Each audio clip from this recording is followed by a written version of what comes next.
बिहार शिक्षक नियोजन में आता हुआ एक नया मोड़। शिक्षा मंत्री के बयान से ये पूरी तरीके से कोहराम मच गया है एसटीटी 2019 अभ्यर्थियों में। शिक्षा मंत्री व बोर्ड अध्यक्ष के अलग अलग बयान के बाद सोशल मीडिया पर हाय तौबा, एसटीटी 2019 उत्तीर्ण अभ्यर्थियों को उड़ी नींद। देखिए, जो भी बड़े बड़े पोस्ट पर हैं, कम से कम उनको अपने शब्दों पर ख्याल रखना चाहिए। आखिर वह किस मकसद से कहें, क्या कहें, थोड़ा ध्यान रखना चाहिए। कहीं ऐसा तो नहीं है कि बहुत बड़ी उलझन में लगा दी हैं लोगों को। क्या है, अब जानते हैं।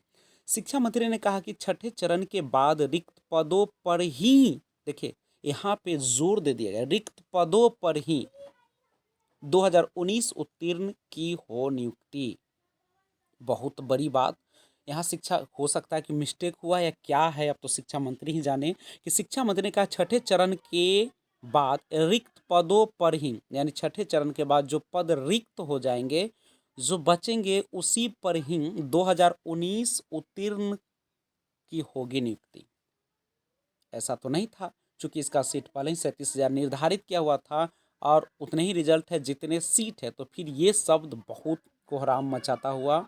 और 18 माह बाद शुरू हो रही बहाली, 3,000 सीटों पर होगी बहाली। वाह, ये देख सकते हैं, 18 माह बाद हो रही बहाली और 3,000 सीटों पर बहाली होगी। ये देखिए, इस शिक्षा मंत्री व बोर्ड अध्यक्ष ने अलग अलग बयान दे के सोशल मीडिया पर हाय तौबा मचा दी है। एसटीटी 2019 उत्तीर्ण अभ्यर्थियों की नींद उड़ा के उन्होंने रख दी है। आइए जानते हैं एक एक। हिंदुस्तान पेपर है छपरा से।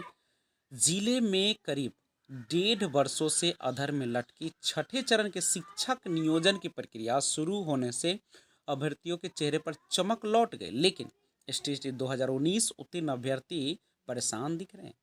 एसटीटी 2019 उत्तीर्ण अभ्यर्थियों की नियुक्ति को लेकर शिक्षा मंत्री के बयान ने सबको हैरान कर दिया है।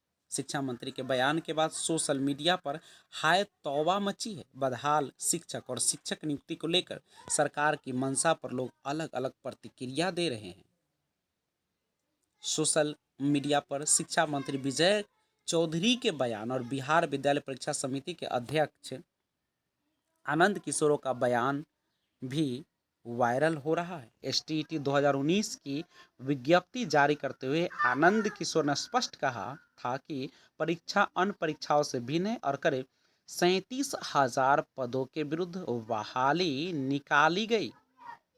रिक्तियों के आलोक में ही परिणाम घोषित किए जाएंगे। उधर शिक्षा मंत्री ने बयान दिया कि छठे चरण की प्रक्रिया पूर्ण करने के बाद बचे रिक्तियों पर ही एसटीईटी 2019 उत्तीर्ण अभ्यर्थियों की नियुक्ति की जाएगी। अलग अलग बयानों से अभ्यर्थियों की नींद उड़ा के रख दी है और 7वें चरण का नाम देकर योग्य युवाओं को भटका रही है सरकार। अभ्यर्थी अमित कुमार और ये सारे जो है, कहना है कि 7वें चरण का नाम देकर सरकार योग्य युवाओं को भटकाने का काम कर रही है। जब रिक्ति के आधार पर ही परिणाम घोषित किया गया, तब बची सीट पर नियुक्ति की बात का शिक्षा मंत्री युवाओं को गुमराह कर रहे हैं। तो ये देख सकते हैं, दिव्यांग अभ्यर्थियों के लिए शेड्यूल जारी।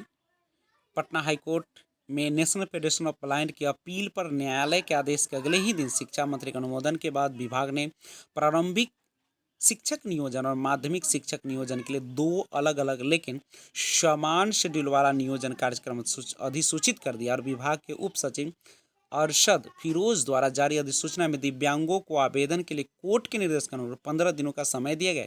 लंबे समय से शिक्षक बनने की आस में बैठे अभ्यर्थी इन खबर से राहत की सांस ले रहे हैं। जिले में 121 रिक्त सीटों पर दिव्यांग शिक्षकों की बहाली होनी। तो ये अब देखना है कि क्या इस पर मामला आता है। आगे पल पल का खबर देता रहूँगा। जय